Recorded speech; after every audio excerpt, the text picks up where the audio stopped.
Hello again, and welcome to today's video.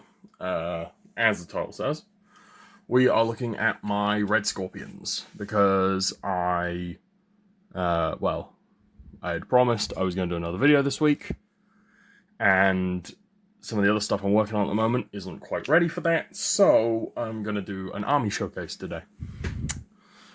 So, hopping straight in, we're going to start with the tactical, the tactical marines.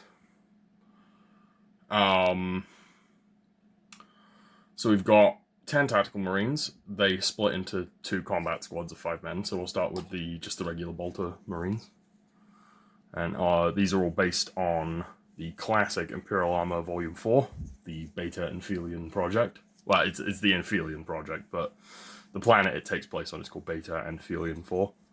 I'm probably not pronouncing it 100% correct, but frankly, I've always pronounced it like that, and so that's how I'm gonna pronounce it. So here's Bolter Marine number 1. There are 7 of these, all done in my style, as I like to. Yeah, his one's reloading. Yeah, these are, much like a lot of my marine armies, these are all salvages from other marine armies that have been scrapped over the years.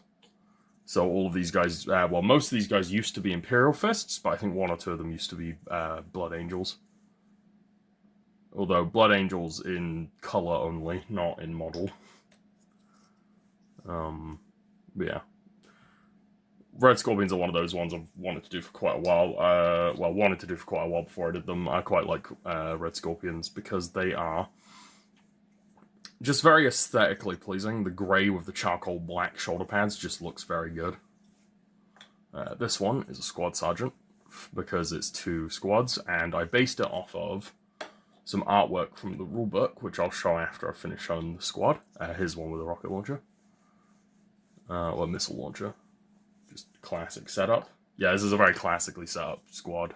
Just a plasma gun, missile launcher, and power sword and bolt pistol on the squad sergeant. Well, on the second squad sergeant, who is this boy with his nice white helmet with no stripe, because they are based off of, now I've got to find the page because I didn't bother to bookmark it because I'm stupid. I'll also probably show the page in greater detail. They're based off of this page of the rulebook, well, of the book. I will put up an actual image on screen that isn't from the book, but a scan of the book so that it's more visible what I'm on about.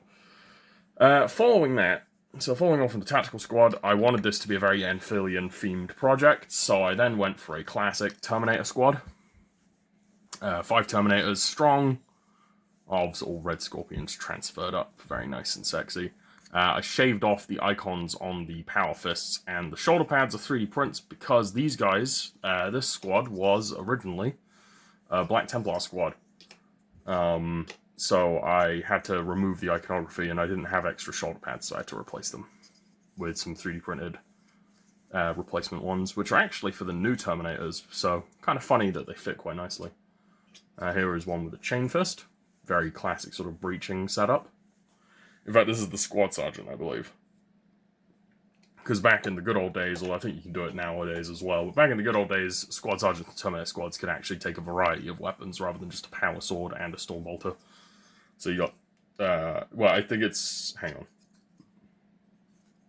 on. Oh yeah, no, he's got the special shoulder pad. Difference is the slight shaping of it. Yeah, he is the squad sergeant. And then of course you have a classic boy with an assault cannon. Yeah, just very class Terminator squad, assault cannons, chain fists. And then I did, this is the final member of the actual army that isn't a vehicle of some variety. I did a custom-made Carib Cullen from the old plastic Terminator Captain. Yeah.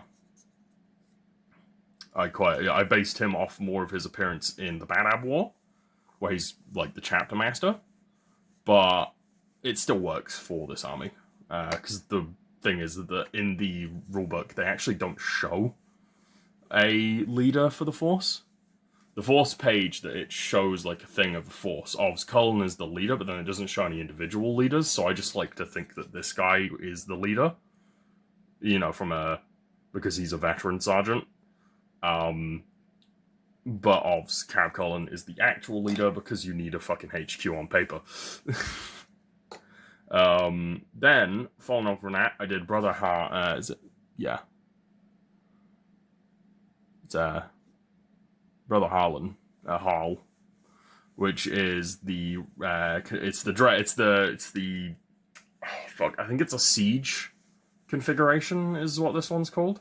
But it's the one from the rulebook that gets killed by Tyranids during the story of the Amphibian Project. Spoilers.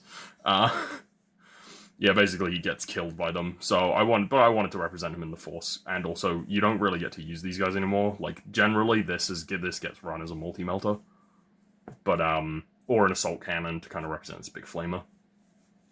But when I can run it as an Inferno cannon, I do, and it's always fun. I did like the Mechanicus logo on the back there. This is a 3D print. I have this really nice Mark IV Dreadnought 3D print set that I have, and I use it quite a lot for Dreadnoughts because I don't like, well, A, they don't sell cast firm Dreadnoughts anymore, and I don't really care for the other Dreadnought varieties personally. So, following, we have this lovely, oh, shit. We have one of my, I'm gonna have to bring it out a little bit. We have my nice, well, one of my 2 Razorbacks. These are done up like for like from the Amphibian Project. So you'll see, probably I'll put a picture up of how they're shown in there. A nice just thing, and then I put like a big Imperial Aquila on the back with some writing that says Primarch Progenitor ad Tusus Gloriarum et Gloriarum. Ugh, some Latin BS. It's very hard to read, but basically it's something along the lines of venerate the Primarch, glory to Terra, essentially. The other one is almost exactly the same, it just has a last cannon. These are for the 6th Company, and all of the infantry here, bar the Terminators, of course, are 6th Company infantry, because it was the 6th Company of the Red Scorpions that was fighting on Amphibian 4. So I just put these in frame, because they're nice and pretty. But yeah, so you'll notice that I've gone for a different style of basing than I normally do. These guys are on my toxic basing style that I use more for Horus Heresy. The reason why is because I themed them around the Beta Amphibian Project. I keep calling it that, even though it's kind of correct, kind of not. Because I themed them around the Amphibian Project, I wanted their bases to be kind of sulfurous.